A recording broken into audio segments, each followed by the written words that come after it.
दिन পুজো হয়।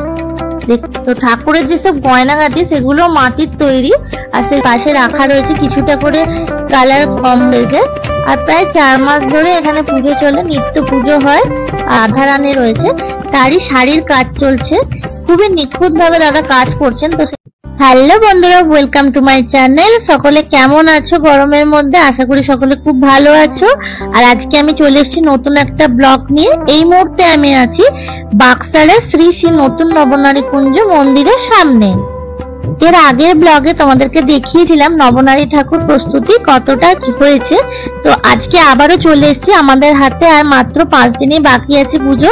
তো চলো আমার সঙ্গে থাকো, তোমাদেরকে সমস্ত ডিটেলসে দেখাবো কতটা কি প্রস্তুতি পর্ব চলছে, কিভাবে কি কাজ চলছে সমস্ত কিছু। তার আগে বজরংবলীর দর্শন করিয়ে দিই। এর পাশেই একটি বজরংবলীর মন্দিরে রয়েছে, তো সেই মন্দিরের সামনে আমরা রয়েছি। মন্দিরের ভেতরে চলে এসেছি। দেখতে পাচ্ছ খুব সুন্দর একটি বজরংবলীর মূর্তি রয়েছে, তার পাশে রয়েছে একটি লক্ষ্মীনারায়ণের মূর্তিও। তো এই মন্দিরে প্রত্যেকদিন পুজো হয়। দেখতে পাচ্ছ খুব সুন্দর বজরংবলীর মূর্তিটি, আর মন্দিরটাও ছোটর ওপর খুব সুন্দর। চলো এবার আসল মন্দিরের ভেতর প্রবেশ করে যাই। আর এই মন্দিরের পাশাপাশি যেসব ঘরগুলো রয়েছে দেখতে পাচ্ছ, এগুলো আগের দিন অন্ধকার ছিল, আজকে আলো দিয়ে দিয়েছে। এগুলোতে কৃষ্ণ ঠাকুরের যে লীলা খেলাগুলো সেগুলো ফুটিয়ে তোলা হবে। আর এই সাইডটা দেখো কাজ চলছে অলরেডি। তো এখানে একটি আটচালা করা আছে, তার ভেতরে আমরা প্রবেশ করে গেছি। তো দেখতে পাচ্ছ এখানে কতটা জোর কদমে কাজ চলছে। আর মাত্র 5 দিন বাকি আছে। সামনে 10ই মে অক্ষয় তৃতীয়ার দিন এখানে পুজো শুরু হয়ে যাবে। তো রং শুরু হয়ে গেছে, মাটির কাজ কমপ্লিট। এই দেখো যমরাজটা দেখেছো, অনেকটা রং করা হয়ে গেছে। এই জায়গাটা রয়েছে কৃষ্ণের বাবা যে যখন কৃষ্ণ ঠাকুরকে নিয়ে যাচ্ছিল জলের মধ্যে দিয়ে, মাথার উপর পঞ্চনাগ রয়েছে দেখতে পাচ্ছ। আর চারিদিকে দেখো কালার এসব রয়েছে, দাদারা কাজ করছে অলরেডি। তো আমার সঙ্গে থাকো, ভিডিওটা স্কিপ না করে দেখতে থাকো, আশা করি তোমাদের ভালো লাগবে। যতটা পারছি চেষ্টা করছি তোমাদের সুন্দর করে দেখানোর জন্য। এই দেখো এই সাইডটা একটা দাদা কাজ করছিল।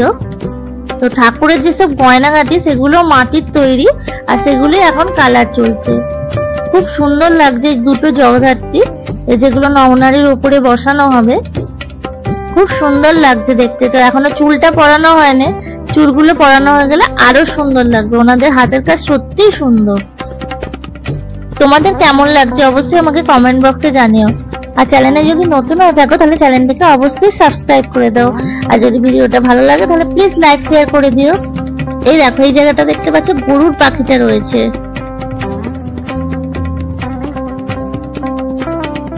এই দেখো যখন কৃষ্ণ কালী সেজেছিল তো সেই রূপটা এখানে ফুটিয়ে তোলা হয়েছে।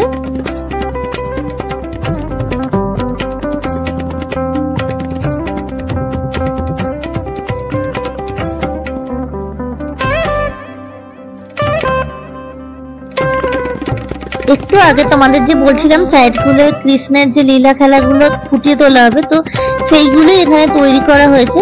পাশে রাখা রয়েছে কিছুটা করে কালার কম, কাজ হয়ে গেছে, তো এখনো অনেকটাই বাকি আছে।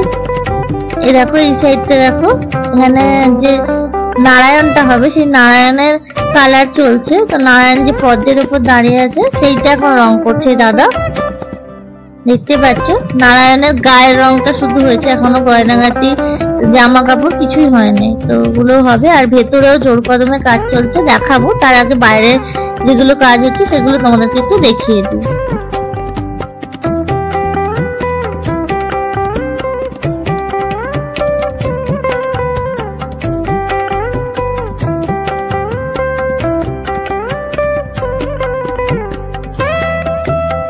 এইটা দেখো সাবিত্রী সত্যবান রয়েছে, যে ঠাকুরটি রাম ঠাকুর এবং সোমচন্ডী ঠাকুরের কাছে থাকে, সেই ঠাকুরটি নবনারী ঠাকুরের কাছেও থাকে।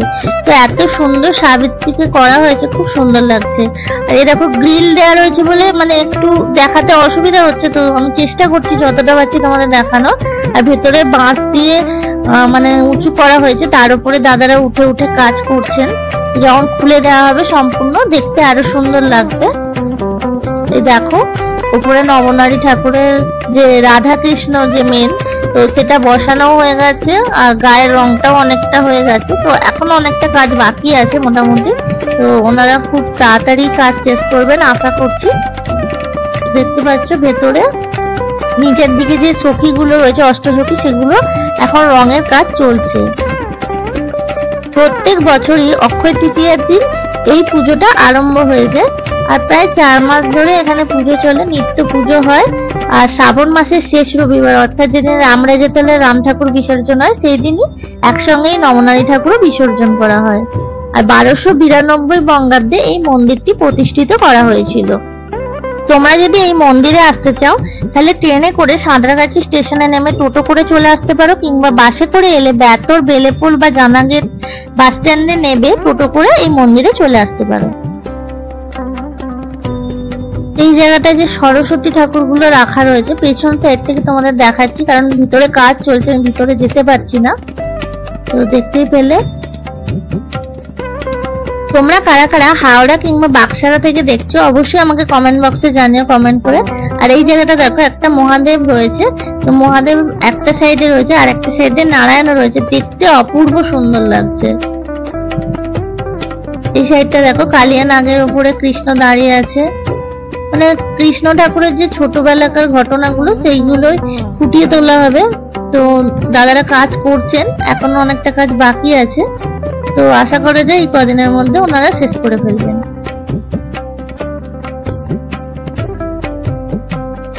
নবনারী ঠাকুরের যে 9টা সখী মিলে হাতির রূপটা নিয়েছে, তো তারই মধ্যে মাঝখানে যে রাধা রানী রয়েছে তারই শাড়ির কাজ চলছে।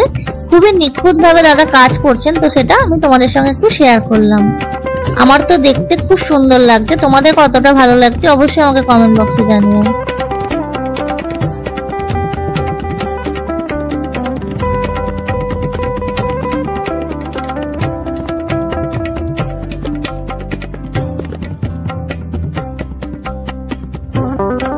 এই জায়গাটা তোমাদের আগের দিনও দেখিয়েছিলাম। এই সেটটার নিচে একটা স্টেজ টাইপের করা আছে, বিশাল বড় ঠাকুর দালান রয়েছে। তো এখানে কিছু সাংস্কৃতিক অনুষ্ঠানগুলো করা হয়। তো তোমাদের কেমন লাগলো অবশ্যই আমাকে কমেন্ট করে জানাবে। আর আজকের মতো ভিডিওটা আমি এখানেই শেষ করছি। দেখতেই পাচ্ছ প্রিপারেশন কতটা শুরু হয়ে গেছে। আর এই ঠাকুরের পেছন দিকে একটা বিশাল বড় গেট আছে, যে গেটটা শুধুমাত্র বিসর্জনের দিনই খোলা হয়, ওই সাইড দিয়ে ঠাকুরটাকে বার করা হয়। নতুন নবনারী ঠাকুর পুজো সমস্ত আপডেট পেতে হলে আমার চ্যানেলটিকে অবশ্যই সাবস্ক্রাইব করে দিও। আর তোমাদের আত্মীয় স্বজন বন্ধু বান্ধব সকলের সঙ্গে প্রচুর শেয়ার করে দিও। তো ভিডিওটা কেমন লাগছে অবশ্যই আমাকে জানিও। আজকের মতো টাটা, আবার দেখা হচ্ছে নেক্সট কোনো ভিডিও। ততক্ষণ সকলে ভালো থেকো, সুস্থ থেকো, শুভরাত্রি।